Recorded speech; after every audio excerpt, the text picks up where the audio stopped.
Kendaraan lapis baja, Tiger, di Tiongkok yang diproduksi oleh perusahaan Tiongkok Shaanxi Baoji Special Vehicles Manufacturing muncul di kamp pelatihan operasi militer khusus Rusia di Ukraina. Penampakan foto-foto kendaraan lapis baja produksi Cina ini jadi perhatian netizen sekaligus bukti kerjasama erat khususnya bidang militer antara Kremlin dan Beijing. Militer Rusia tidak memberi komentar atas beredarnya foto-foto lapis baja Beijing di kamp pelatihan pasukannya.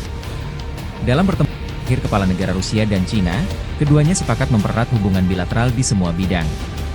Presiden Rusia Vladimir Putin dan Presiden Cina Xi Jinping bertemu Rabu 3 Juli 2024 untuk kedua kalinya dalam beberapa bulan terakhir, ketika keduanya mengunjungi Kazakhstan untuk menghadiri konferensi sebuah kelompok internasional yang didirikan untuk menangkal aliansi-aliansi Barat.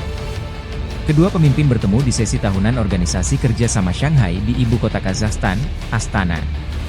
Dalam pertemuan itu, Xi memuji kemajuan kerjasama Cina dan Rusia, sambil menambahkan bahwa kedua negara harus mengembangkan nilai unik di hubungan mereka dalam menghadapi situasi internasional dan lingkungan eksternal yang bergejolak. Putin dan Xi terakhir juga bertemu Mei lalu, ketika Putin mengunjungi Beijing untuk mempertegas kemitraan kedua negara yang erat, yang berseberangan dengan tatanan demokrasi yang dipimpin Amerika Serikat, serta mempromosikan dunia yang multipolar.